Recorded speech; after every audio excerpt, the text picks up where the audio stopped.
Bonjour à tous et merci de m'accueillir comme témoin pour votre séance d'aujourd'hui, pour pouvoir partager avec vous un parcours un peu particulier qui m'a amené à m'ouvrir vers le monde de l'économie sociale et solidaire. Mais j'ai commencé mon chemin dans la réflexion sur knowledge management et richesse de la combinaison des savoirs pluridisciplinaires en travaillant personnellement sur une matière particulière qui était à l'époque le droit des sociétés. Donc on était en permanence en co-construction de savoirs qui étaient des savoirs combinés et de représentants en fait, autour d'une même matière qui était le droit, de représentants et de porteurs de regards croisés et de regards complémentaires. Comment est-ce que tout ça peut prendre forme dans ce monde de l'économie sociale et solidaire? Quand on parle d'économie sociale et solidaire, ce qui est absolument frappant pour quelqu'un comme moi qui vient justement de ce monde où il y avait une très grande complexité, pays, secteurs, thèmes, etc., c'est que je retrouve cette très grande complexité dans un monde aujourd'hui où les enjeux sont majeurs et où pourtant les acteurs sont extrêmement fragmentés, très nombreux, très fragmentés, et finalement travaillent énormément en silo, et avec des méthodes de travail qui sont des méthodes de travail qui sont, on va dire, assez flexibles dans un certain nombre d'organisations. Et avec une dernière particularité, c'est que dans bon nombre de ces organisations, vous avez à la fois des salariés internes, donc, et au bout du compte des usagers des prestations qui sont apportées par les associations ou les fondations ou les coopératives, etc. Mais vous avez aussi une troisième catégorie d'acteurs essentiels qui sont les bénévoles. Et donc tout ça crée une très forte complexité d'organisation, de fonctionnement, mais aussi d'une très grande richesse en termes de connaissances et d'expériences accumulées par des acteurs très différents et dans la manière de travailler ensemble. Et tous ces acteurs sont organisés eux-mêmes en réseau, c'est-à-dire que vous avez un réseau qui regroupe toutes les associations, parce qu'il y a un rôle de lobbying, et il y a un rôle d'organisation du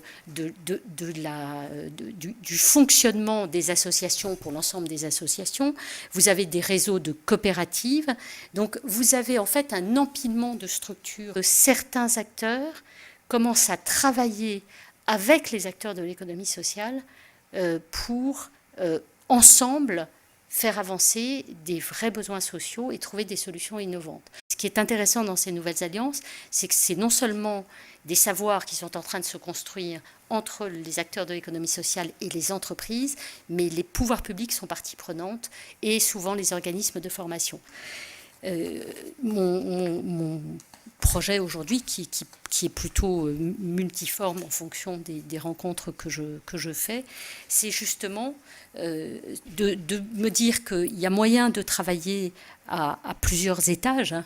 soit de travailler en direct avec des acteurs opérationnels du monde de l'économie sociale et solidaire qui prennent conscience que leur méthode de travail aujourd'hui et que déjà les connaissances qu'elles ont ne sont absolument pas organisées. Aujourd'hui, avec l'accélération de ces besoins aujourd'hui, de ces besoins sociaux, la prise de conscience d'un certain nombre d'acteurs clés de l'économie sociale traditionnelle et en plus ces rencontres avec les entreprises, on est à un moment clé d'une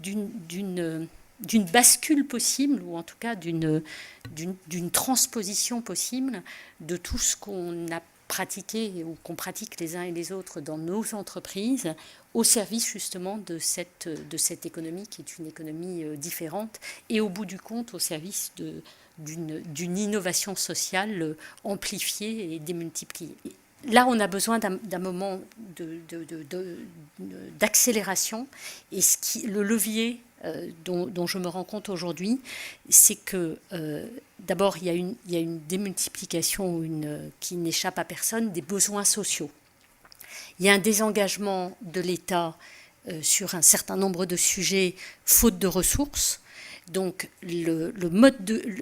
volumes de distribution des subventions,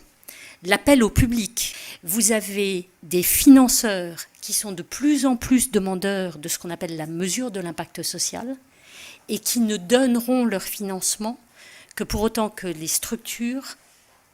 les acteurs puissent effectivement justifier de l'impact. Et vous avez aussi, par le biais des entreprises, les entreprises qui prennent conscience de cette triple empreinte vont aussi venir bousculer les associations sur leur secteur traditionnel. En observant ce contexte qui s'est modifié, il y a tout à coup une convergence et on peut, en analysant ces éléments de convergence, justement identifier où sont les bons leviers.